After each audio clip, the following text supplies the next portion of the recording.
Começa agora o Iluminar. A nossa conversa de hoje é com a amada Vera Órfão. Será que a fé do espírita é uma fé diferente? Ela vai contar pra gente daqui a pouco como é que é essa fé, se é uma fé diferente, se não é, se tem alguma coisa de mágica nessa fé do espírita. O que é de fato ter fé para o espírita? É o que a Vera Órfão vai nos contar. Antes disso, no próximo sábado, às 19 horas, às 7 da noite, a TV Comunhão e Rádio Comunhão estreiam um novo programa, Comunhão Inspira. O querido Wagner Tadeu vai conversar com vocês. Vamos fazer um programa de auditório na Comunhão Espírita de Brasília a cada mês. Nesse último sábado de setembro, Maria Luísa Bezerra fala com você sobre conflitos familiares. Vera, seja bem-vinda. Obrigada, meu bem. Estamos aqui para falar do nosso assunto, não é, Ana Cláudia? Falar de fé, não é, Vera? Pois é. Vera, me conta uma coisa aqui. É fácil ter fé? A fé é uma virtude. Como toda virtude, precisa ser conquistada. Há algumas conquistas mais difíceis, mas há também conquistas que, apesar de às vezes difíceis, vão nos acalmando, vão nos consolando já nos primeiros passos. Essa eu acho que é a conquista da fé. Logo no começo, nos nossos primeiros passos, quando nós decidimos pela fé, nós já vamos sentindo o nosso espírito consolado, nosso espírito mais apoiado para as nossas lutas que vão perdendo o tamanho, que vão perdendo o poder de nos ferir. Por isso essa conquista, apesar de, como toda conquista, necessitar de luta, ser um desafio, é uma conquista saborosa. Mas Vera, como é que foi conquistar essa fé para ti? Olha, para mim foi muito bom, eu era ateia e meu segundo filho começou a ter manifestações mediúnicas com 2 aninhos e agradeço sempre a Deus porque essa sua mediunidade desde idade muito pequena numa casa de ateus, onde não se falava de Deus nem para negá-lo. Bah! Pobre dessa criança, Vera! Graças a Deus, Deus me mandou esse espírito que, aos 7 anos, me fez uma declaração junto ao médico a quem eu recorria com as suas crises de asma, e o médico perguntou o que ele achava daquilo e ele disse: ela é uma ignorante, ela não sabe que eu sou um velho num corpo de criança. A partir desse momento, eu comecei a procurar, era necessário. Então a fé para mim veio de uma forma muito boa, muito consoladora. A partir desse momento a minha encarnação mudou. Não mudou tanto como deveria, porque nós temos muita dificuldade de evoluir, mas mudou especialmente essa consolação que o Espiritismo nos traz, essa leveza no caminhar. Antes do Espiritismo, nós caminhávamos às tontas. Quantas vezes nós fazemos o que se diz, vivíamos no piloto automático. Não sabíamos por que estávamos aqui, não sabíamos por que partiríamos, para onde partiríamos. Nós podemos dizer que vivíamos muitas vezes num labirinto estreito, nebuloso, batendo a cabeça nas paredes, sem saber aonde entramos, sem saber como sairíamos. A partir do Espiritismo, as paredes se alargam, a névoa acaba e nós hoje sabemos por que estamos aqui. Sabemos que somos seres espirituais apenas em viagem de aformoseamento pela Terra. Esse saber não é um simples saber. Esse saber nos cura de uma série de angústias, de sofrimentos e ansiedades, faz com que tenhamos cada vez mais força nesse nosso caminhar. Vera, como é que se dá esse processo educativo? Porque é uma mudança e requer amadurecimento, requer aperfeiçoamento. É um processo educativo. Mas você vai me responder daqui a pouquinho, porque agora a gente vai ouvir uma música. Cristina Maia vai cantar pra gente Recomece a Andar, porque eu peguei ela tão de surpresa, gente, que ela nem respirou direito ainda. Daqui a pouquinho a gente volta aqui no Iluminar.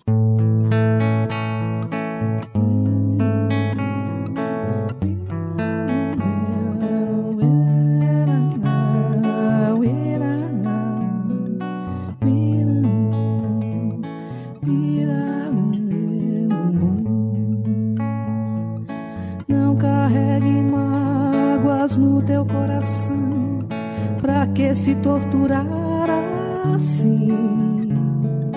É mais fácil amar, aprenda a perdoar. É só você dizer que sim. Abra o coração, não julgue seu irmão. Nos erros se pode aprender. No seu caminho é assim, você tropeçar, levante e continue a andar. A mão de Jesus vai te amparar, não tenha medo, recomece a andar. Siga a sua luz, ela te conduzirá pelos caminhos que a vida te levar.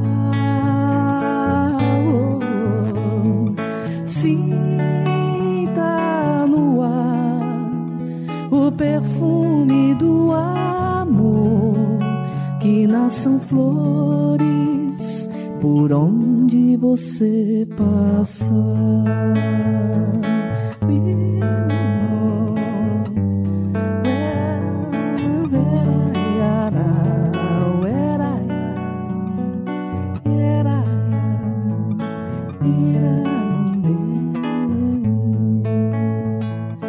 Abra o coração, não julgue seu irmão. Nos erros se pode aprender.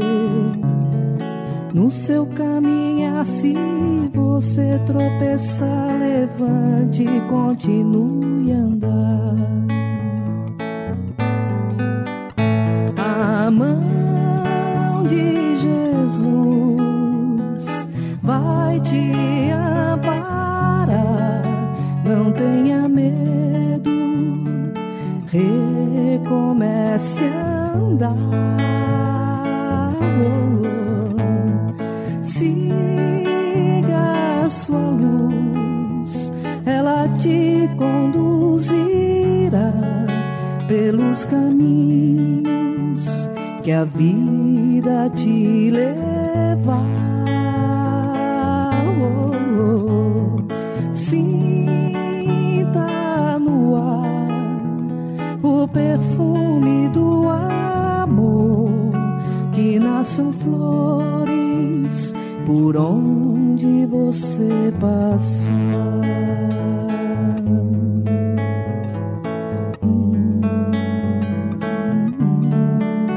Que nasçam flores por onde você passa.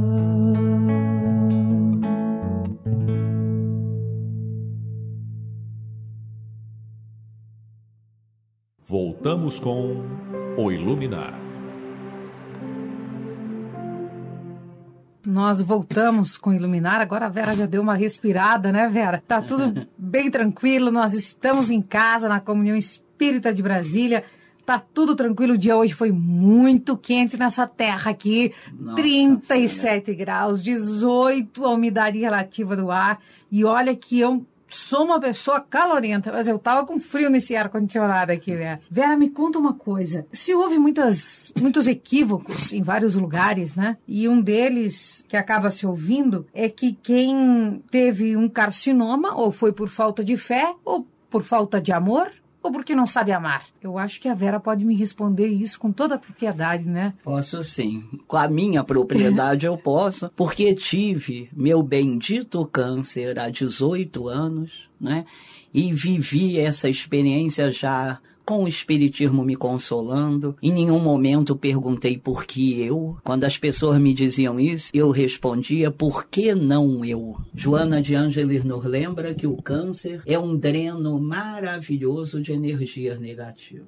Essa é a fé que liberta. Do que a fé liberta? Da ignorância espiritual, dos nossos preconceitos, nos liberta da nossa dificuldade de amar.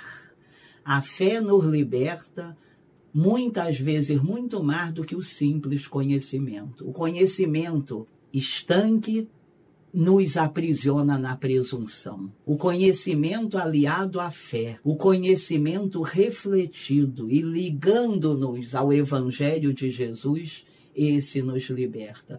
A fé é essa que Jesus anunciou que nos libertaria, mas nos liberta na medida em que damos o primeiro passo, em direção à prática dessa fé. A fé precisa ter consequências no nosso dia a dia. Que consequências são essas? Está lá, né, no capítulo 17 do Evangelho segundo o Espiritismo, sede perfeitos, de que se conhece o verdadeiro espírita pela força da sua luta na sua transformação moral. Ai, eu adorei. Tu sabe por quê, Vera? Porque eu tenho um pavor quando as pessoas chegam aqui e dizem assim: porque se reconhece o verdadeiro espírita em domar as suas más inclinações. Aí já cristaliza tudo no pensamento errado, né? Já aquela coisa negativa, aquele ranço. Isso. Então vamos repetir então. Repete, Vera, por favor. Conhece-se o verdadeiro espírita pela sua luta na sua transformação moral. Nós precisamos lembrar, ninguém se faz espírita por tempo. Aquele velho discurso de que sou espírita desde que nasci, que sou espírita há 50 anos, isso não tem a menor importância. Quantas pessoas espíritas há pouquíssimo tempo estão conseguindo sua transformação moral bem mais rápido do que nós, que já nos consideramos espíritas há muito tempo. A questão não é tempo, a questão não é conhecimento, a questão não é nunca exterior. A questão não é nem religiosa no sentido restrito, a questão é espiritual. A nossa religião, o Espiritismo, a vertente religiosa do Espiritismo, nos fala sobre a necessidade da nossa transformação moral, conter as nossas dificuldades, aumentar, alimentar as nossas virtudes, em síntese, ampliar a nossa capacidade de amar. Amamos a muito pouca gente e amamos de forma egoísta. Quando eu coloco o meu amor sobre alguém, coloco imediatamente uma série de expectativas sobre esta pessoa. E ai dela se não corresponder ao que eu coloquei para ela. Um dia nós estaremos bem melhor. Um dia seremos capazes de tratar a tudo e a todos amorosamente. A fé está intimamente relacionada ao amor. Hoje à tarde, uma jovem enviou um e-mail para o nosso endereço eletrônico, radio@comunhãoespírita.com, e ela dizia assim: conheci um rapaz há muito tempo e nós resolvemos sair por 2 vezes. Na última vez percebi que a caminhada estava encerrada. Logo então disse ao rapaz que estava tudo terminado, né? O rapaz me disse que me amava. Aí ela disse: Ana Cláudia, quando chegou no domingo eu senti uma falta muito grande e resolvi então dizer ao rapaz que estava arrependida e que o amava também. E perguntei a ele se me amava. A resposta que ele me deu foi: você pensa que 2 saídas fazem com que um homem ame uma mulher? Isso é apenas uma paixão. O que nós podemos dizer para esta jovem numa segunda-feira como essa? Dolorido um pouco, não é, Vera? Dolorido sempre é. Mas se nós lembramos, né, se nós lembrarmos que na nossa meninice espiritual a dor ainda é necessária. Se nós fizermos um retrospecto da nossa vida, nós vamos entender que nesses momentos de dor foram os momentos em que mais caminhamos. Por isso a dor ainda nos chega. Não é castigo divino, Deus não nos castiga, é apenas um mecanismo de evolução. Nós evoluímos por 2 caminhos, pelo amor ou pela dor. Conforme vamos nos mostrando capazes de caminhar pelo amor, a dor vai se afastando por não ser mais necessária. Mas na nossa meninice espiritual nós sabemos, vemos diariamente que caminhamos muito mais nesses momentos, por isso eles ainda existem.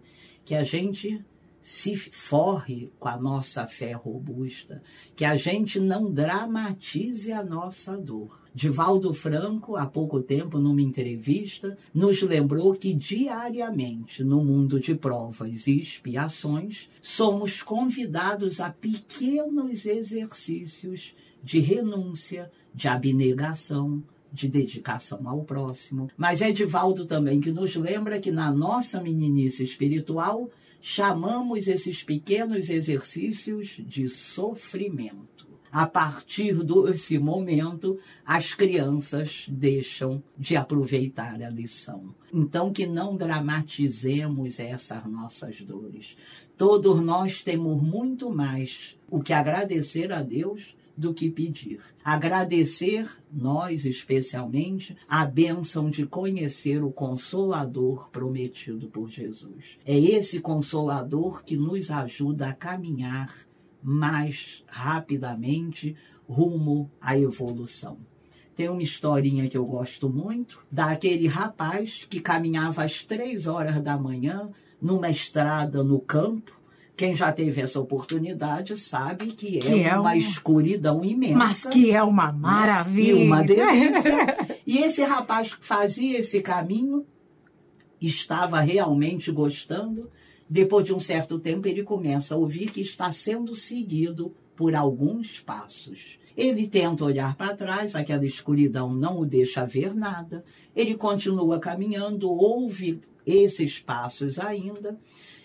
E, de repente, ele estaca e grita: algum amigo está andando atrás de mim? Quer que eu espere para seguir viagem juntos?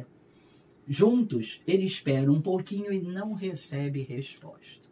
Continua a caminhar, agora um pouco mais apressado, até que se lembra que naquele trecho da estrada havia uma série de assaltos muito violentos.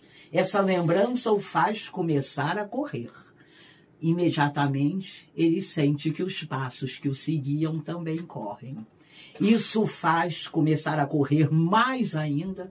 O tempo passa e aquele esforço físico enorme faz com que seu coração acelere, faz com que seus pulmões comecem a queimar.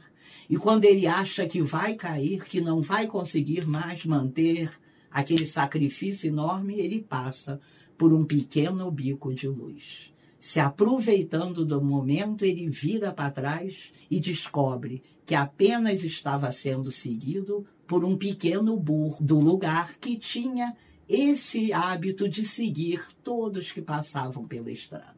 A partir desse momento, toda a angústia, ansiedade, todo o medo acabam. Ele retoma essa caminhada agora de novo agradável e tudo o que havia de ruim acabou a partir do bico de luz. Um autor espírita conta essa história lembrando que o espiritismo é esse bico de luz na nossa encarnação. Vivíamos às tontas, vivíamos, como se diz vulgarmente, no piloto automático. Não sabíamos quem éramos, não sabíamos por que estávamos aqui, pouco imaginávamos sobre o mundo dos espíritos. A partir da nossa doutrina, que é luz, que é amor e que é caridade, nós agora também temos o nosso bico de luz. Caminhamos agora pela vida serenamente. Caminhamos aproveitando a estrada que vai nos levar à perfeição relativa das criaturas e, assim, à real felicidade. E pela fé entendemos que aproveitar a vida não é aproveitar a encarnação. Aproveitar a vida é o jugo do mundo. Aproveitar a encarnação é a opção pelo jugo de Deus. É ir se espiritualizando, diminuindo nosso orgulho e nosso egoísmo, trabalhando em nós a capacidade de amar e entendendo, talvez um pouco mais, que somos realmente todos, sem exceção alguma, irmãos. Vera, mas e aquele que está na estrada e resolveu jogar uma pedrinha no bico de luz? Nós somos todos nós. Nós fizemos isso por muitas e muitas encarnações. E agora? Nós somos todos espíritos antigos. Manuel Quintão, no livro A Religião dos Espíritos, nos lembra que nós todos que nascemos em cidades, mesmo em cidades muito pequenas, somos espíritos muito antigos. Muito mais do que imaginamos ser. As primeiras encarnações como homem ou mulher se dão em tribos indígenas, se dão naqueles povos nômades. Então, nós todos que já nascemos em cidades somos espíritos muito antigos. Viemos inúmeras vezes carregando as mazelas que não conseguimos trabalhar na encarnação anterior e muitas vezes desperdiçamos a oportunidade. Como aquele velho ator que sobe todo dia ao palco, repete aquela peça que encena há 50 anos atrás, sem ter a menor consciência disto. Nós agora, com os óculos que a luz do Espiritismo nos traz, talvez possamos fazer diferente. Como é que nós conseguimos equilibrar razão e emoção e a fé? Essa é uma tarefa diária. O equilíbrio, a espiritualidade tem a ver com amor, com benevolência, com temperança. Trabalhar a nossa espiritualidade vai fazer com que possamos caminhar nesses 3 aspectos de uma forma um pouco mais coerente. Eu não posso ter a ciência como algo acima dos homens, como algo que nós acreditávamos até um tempo atrás, não muito remoto, de que a ciência nos daria todas as respostas. Nós precisamos saber que a ciência é sempre resultado do homem.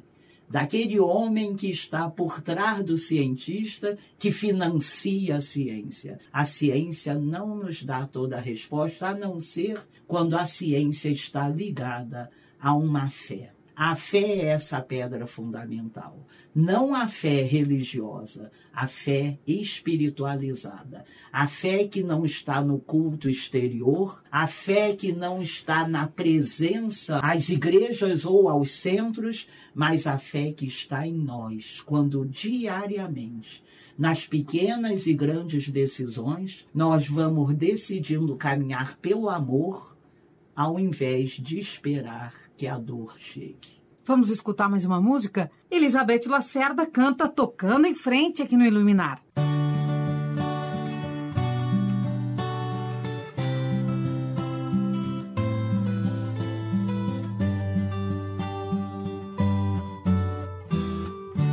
Ando devagar porque já tive pressa e levo esse sorriso porque já chorei demais. Hoje me sinto mais forte, mais feliz, quem sabe só levou a certeza de que muito pouco eu sei. Eu nada sei. Conhecer as manhas e as manhãs, o sabor das massas e das maçãs. É preciso amor para poder pulsar, é preciso paz para poder sorrir, e é preciso a chuva para florir. Penso que cumprir a vida seja simplesmente compreender a marcha, ir tocando em frente. Como um velho boiadeiro levando a boiada, eu vou tocando os dias, pela longa estrada eu vou. Estrada eu sou. Conhecer as manhas e as manhãs, o sabor das massas e das maçãs. É preciso amor para poder pulsar, é preciso paz para poder sorrir, e é preciso a chuva para florir. Todo mundo ama um dia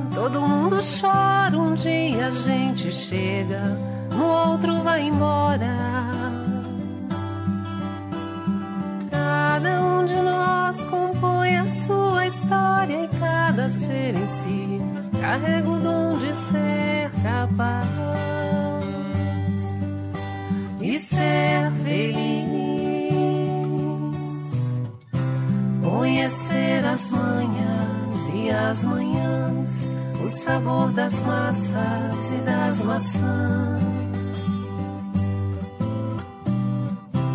É preciso amor para poder pulsar, é preciso paz para poder sorrir, e é preciso a chuva para florir. Ando devagar porque já tive pressa e levo esse sorriso, porque já chorei demais. Voltamos com O Iluminar.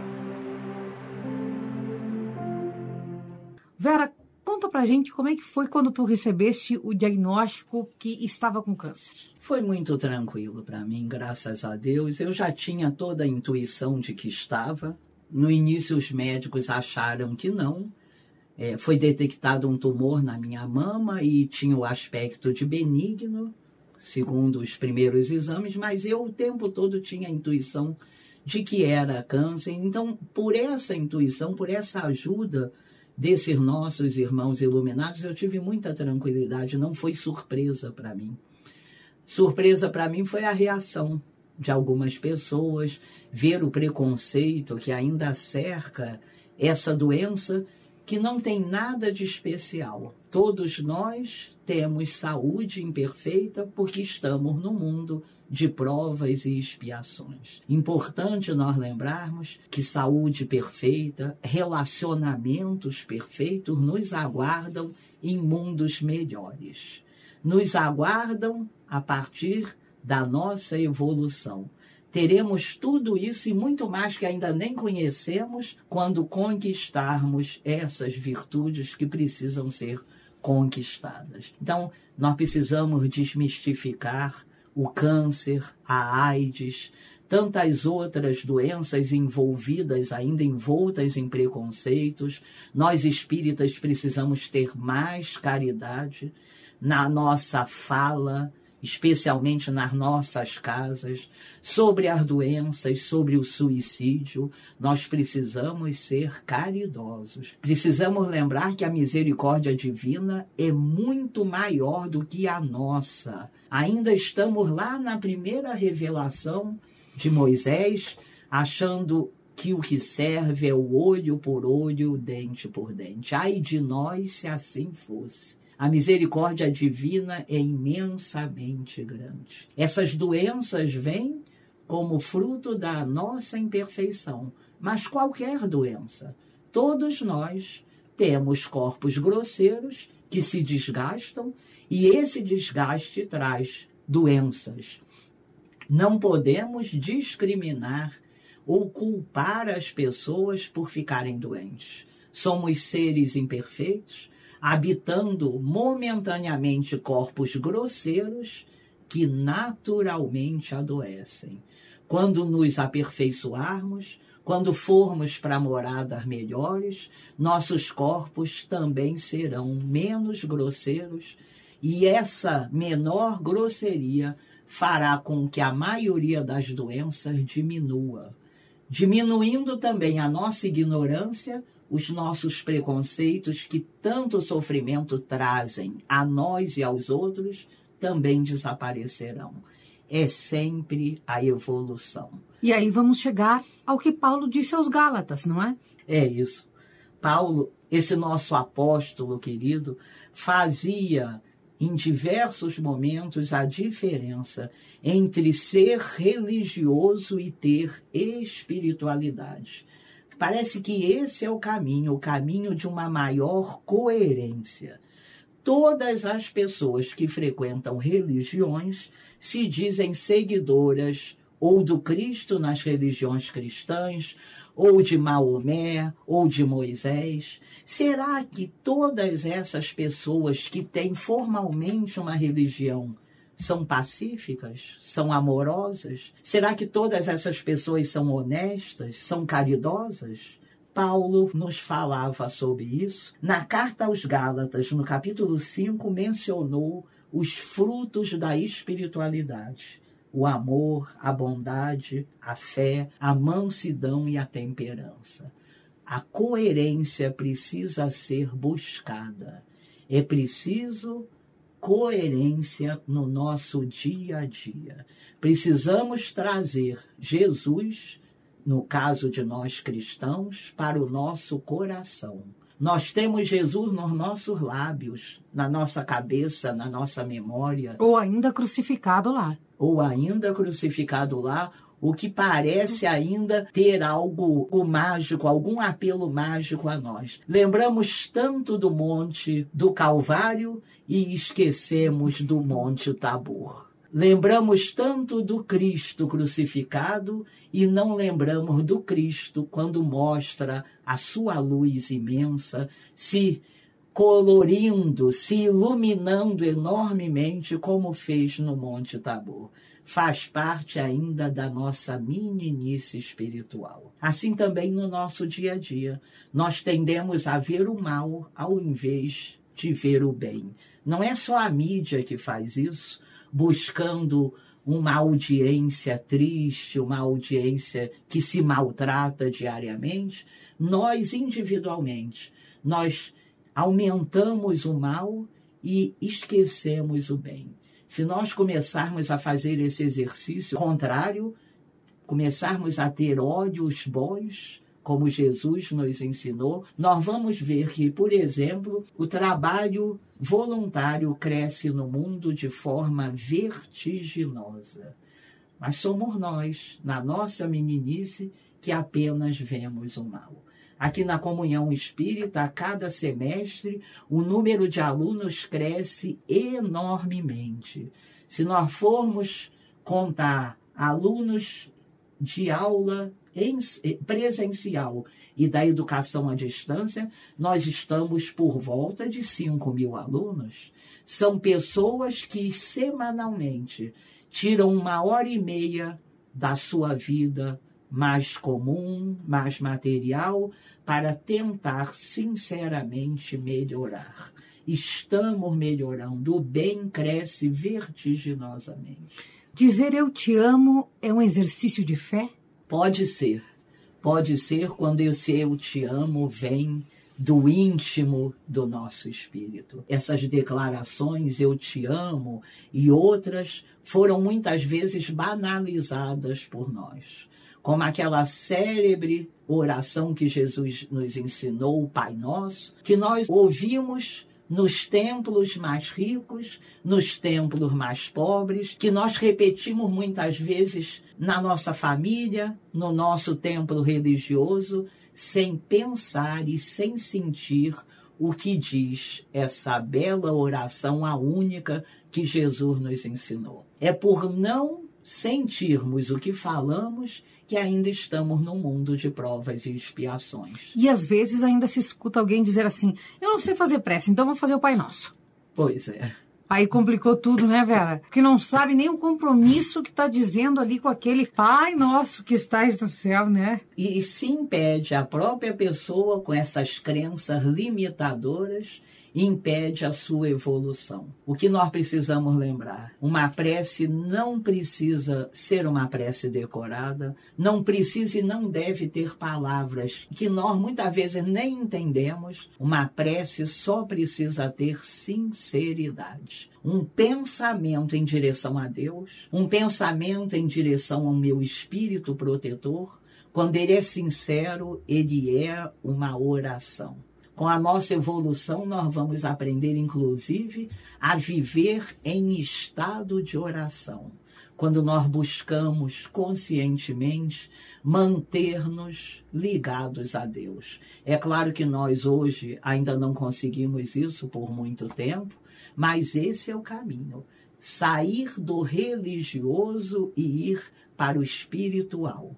Não confundir isso com a afirmação de que o espiritismo não é religião. Kardec colocou isso logo no início para nos fazer a diferença das religiões formais que trazem muitas vezes a incoerência.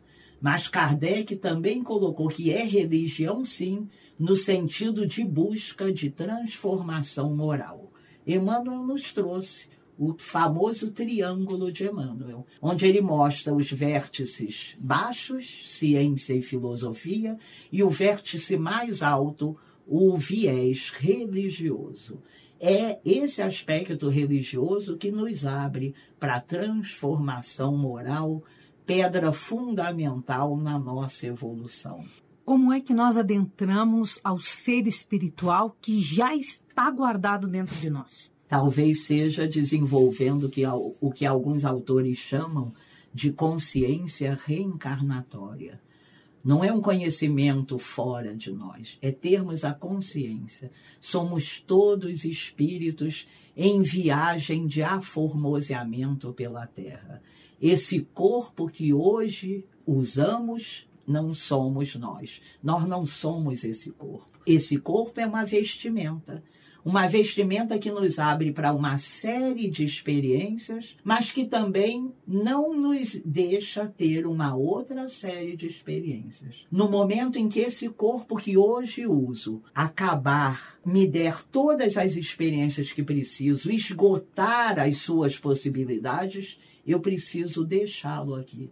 Preciso voltar ao mundo espiritual, fazer lá uma grande avaliação e, no momento que a Deus aprouver, outro corpo será planejado para que o meu espírito o ocupe para as necessárias experiências que ainda não vivi. Quando nós começamos a ter essa consciência reencarnatória, nós começamos a trabalhar de uma forma mais produtiva na nossa encarnação. Vivíamos, como eu disse, às tontas. Vivíamos muitas vezes como se adentrássemos por um mercado num país estrangeiro, olhássemos para aqueles produtos todos desconhecidos e não soubéssemos o que adquirir. Chegada a hora de sair do mercado, pegaríamos qualquer um desses produtos e o levaríamos para casa, muitas vezes um produto que nos faria mal. Hoje em dia sabemos. Sabemos por que entramos nesse mercado, sabemos por que sairemos e, principalmente, sabemos o que devemos adquirir. Sabemos do que abrir mão. Normalmente, do nosso orgulho e do nosso egoísmo, essas grandes mazelas espirituais que todos nós carregamos, senão não estaríamos mais aqui na Terra. É que o orgulho e o egoísmo aparecem de formas diferentes, mas todos nós ainda os carregamos. Trabalhar isso é tarefa individual e tarefa cotidiana. Não podemos fazer o que Joana de Ângeles nos diz, nos distrair. Quantas encarnações viemos aqui e nos distraímos do que realmente interessa. Essa é a nossa tarefa, que talvez com a nossa fé mais robusta, com os esclarecimentos que essa nossa fé raciocinada nos traz, talvez possamos fazer dessa vez um pouco melhor. Vera Leon Denis, no livro O Problema do Ser, do Destino e da Dor, lá quando ele vai falar das potências da alma, ele fala da vontade. Tem um trecho que diz assim: querer é poder, o poder da vontade é ilimitado. O homem consciente de si mesmo, de seus recursos latentes, sente crescer em suas forças na razão dos seus esforços. Sabe que tudo o de bem e bom deseja e há mais cedo ou mais tarde de se realizar inevitavelmente, ou na atualidade, ou na sua série de encarnações e de existências, quando o seu pensamento se puser de acordo com a lei divina. E é nisso que se verifica a palavra celeste: a fé transporta montanhas. É isso. Leon Denis é o grande filósofo do Espiritismo, né? Ele tem uma síntese muito bonita que ele diz, que ele nos lembra, para frente e para o alto. Esta é a única condenação que pesa sobre cada um de nós, filhos muito amados de Deus. A condenação é que um dia chegaremos à perfeição relativa das criaturas. Só isso já é um motivo para caminharmos mais serenamente, mais alegremente, para nos livrarmos de uma série de ansiedades e angústias. Somos todos filhos desse Pai, que é só amor, justiça e sabedoria. Muitas vezes nos afastamos do nosso Pai. Muitas vezes nos afastamos de suas leis, que no nosso livro primeiro, o Livro dos Espíritos, na questão 621, Kardec preocupado, como conheceríamos as leis divinas, recebe como resposta que elas estão na nossa consciência. Nós sabemos agora que somos viajantes. Fomos criados na estação da ignorância e da simplicidade. Chegaremos à estação da perfeição relativa das criaturas. Sabemos mais, que não viajamos sozinhos. Sabemos que pela misericórdia divina estamos acompanhados pelo nosso Espírito protetor, para a Igreja Católica, o anjo da guarda.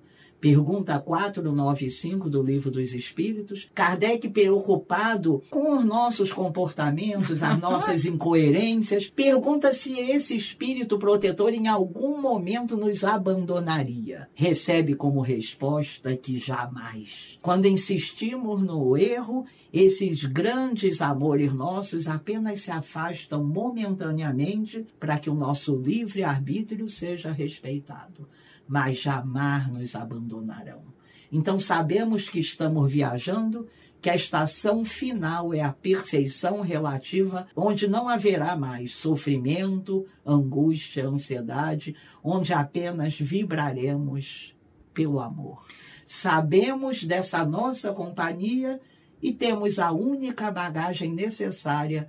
Pergunta de novo 621 do Livro dos Espíritos, as leis divinas gravadas na nossa consciência. Fica mais fácil, fica mais tranquilo agora caminhar alegremente no rumo de Deus, no rumo da nossa plenificação.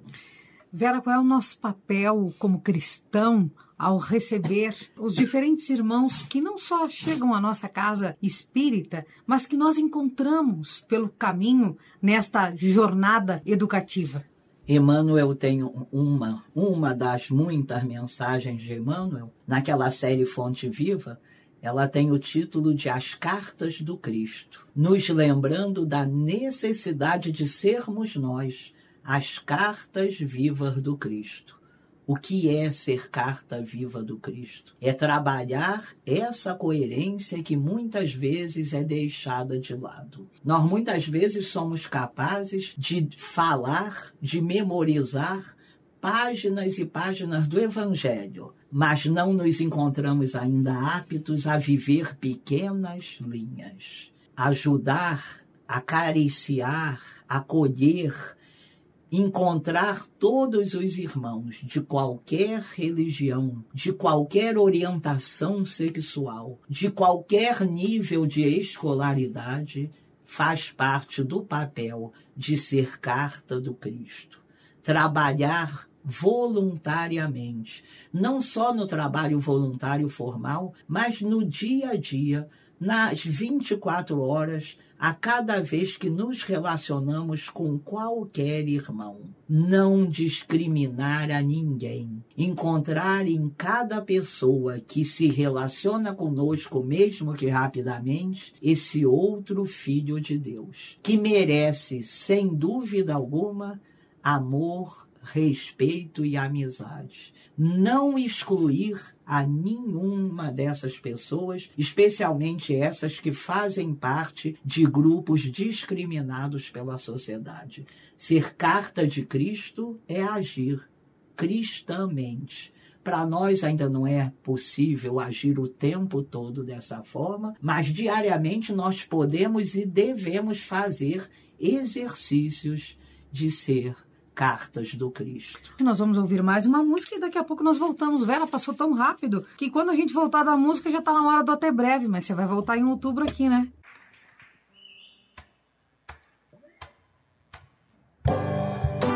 E essa é conhecida e eu quero todo mundo cantando. Acreditar! E as palmas?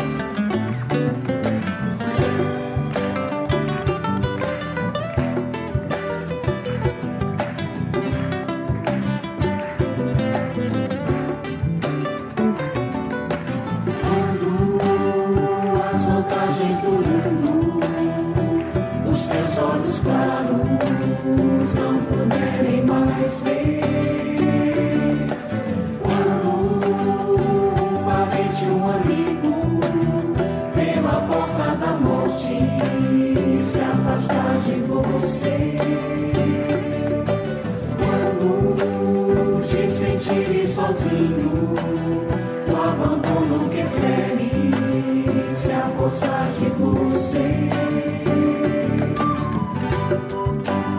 Alma querida, confia, Jesus está contigo, te fazendo entender e acreditar. Uma vida mais bela, onde o dom que mais vale, é o dom de viver e acreditar. Que Jesus é conosco, que existe um mundo novo, e o Calvário é o renascer e acreditar.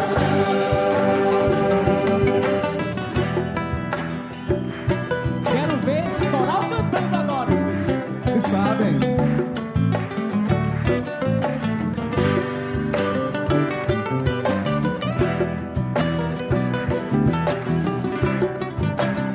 Conosco, hein?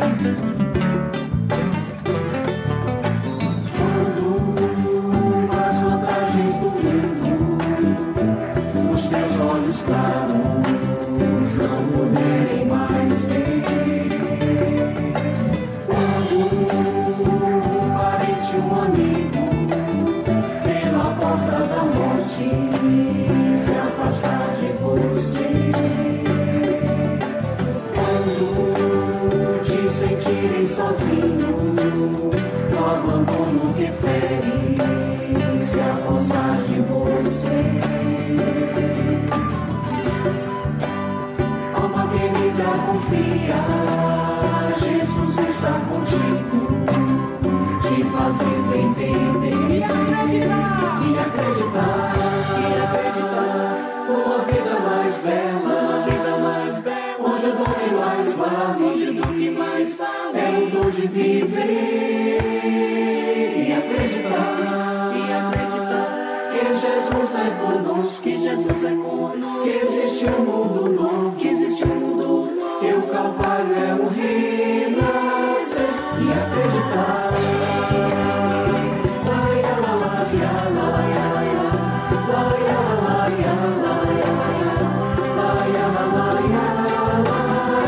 E acreditar.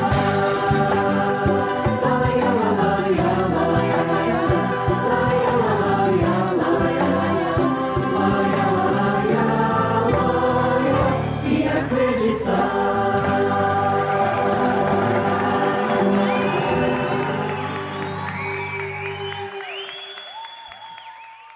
Voltamos com O Iluminar. Nós que cá estamos sob a tenda do Anjo Ismael, esse governador espiritual do Brasil, e lembrávamos agora há pouco do livro No Oásis de Ismael, compilado por Francisco Thyssen, presidente da Federação Espírita Brasileira, onde ele traz uma compilação do grupo Confúcio, depois grupo Ismael, que tinha lá Bittencourt Sampaio, Pedro Richard, Hermínio Miranda, tantas histórias belíssimas, e tu tens uma para nos contar. Primeiro, lembrar de Hermínio Miranda e de outros estudiosos nossos nos dá muito prazer, né? Essas pessoas vieram nos ajudar naquele bico de luz, vieram aumentar a iluminação que ele nos traz. Então, eu estava lembrando que Hermínio Miranda, José Herculano Pires e Hernani Guimarães Andrade, 3 espíritas estudiosos, coerentes, que não só conheciam, mas que praticavam o que conheciam, nos falam, né, da grande consolação do conceito de reencarnação que estava nos documentos da Igreja Católica até o ano de 553, quando houve o Concílio de Constantinopla. Então são esses 3 grandes estudiosos que nos lembram disso, porque é importante lembrarmos que esse conceito é fundamental. É a partir desse conceito que eu faço aquela consciência reencarnatória, que eu saio do material, que eu saio do mesquinho e que começo a me entender como um ser maior. Um dos livros de Hermínio Miranda que eu gosto muito é Candeias na Noite Escura editado pela FEB. É difícil a gente falar de alguma daquelas mensagens, todas são de uma riqueza imensa. Mas falando sobre transformação moral, que parece que foi hoje o nosso mote, eu lembro do capítulo 18, que se chama Perfeição Não é Acidente. Hermínio Miranda coloca no livro esse título em inglês, e eu achei curioso um livro escrito em português ler Perfeição Não é Acidente em inglês. E fui rapidamente curiosa ver o porquê disso. E é muito interessante. Hermínio Miranda morou alguns anos em Nova York. E ele relata que ao sair de madrugada, às vezes nas madrugadas geladas de Nova York para o seu trabalho, ele passava diariamente na porta de uma fábrica que exibia esse letreiro: Perfeição não é acidente. E aquilo ficou na sua mente, um slogan comercial falando de uma fabriqueta em Nova York. E 12 anos após ele voltar para o Brasil, ele começa a lembrar que aquilo ficou no seu espírito, não como um slogan comercial, mas um slogan espiritual. Perfeição não é acidente.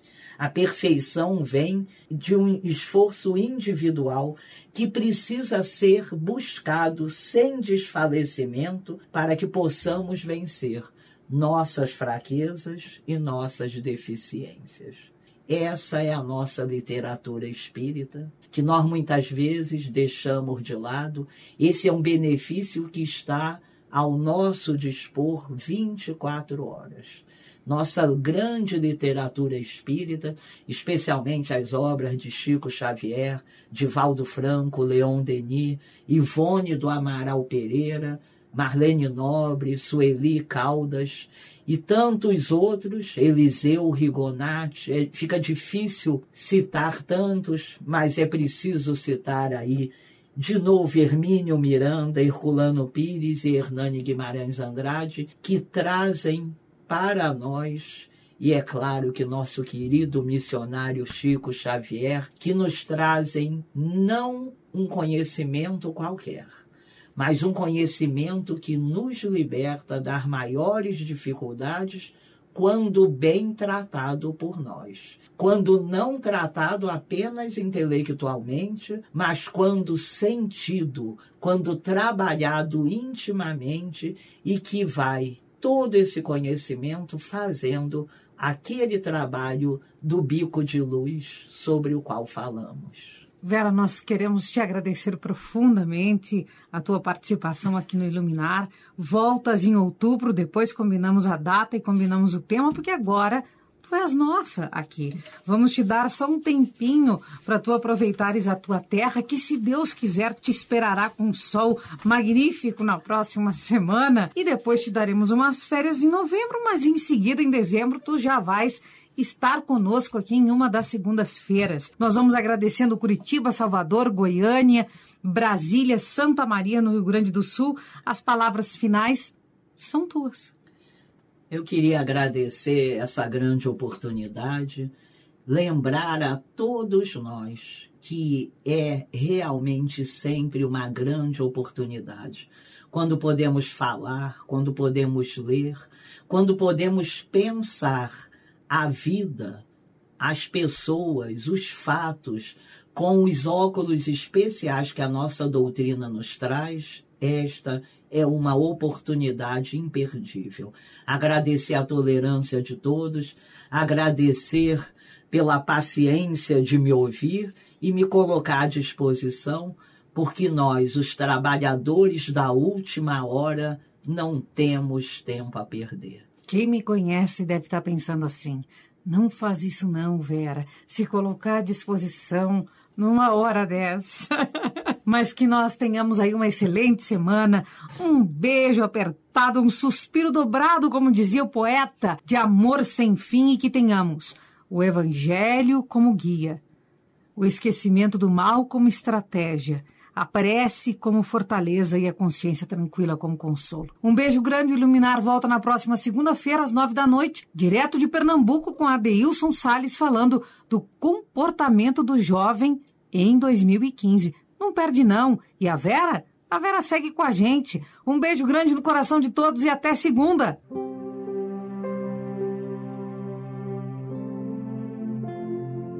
Você escutou O Iluminar.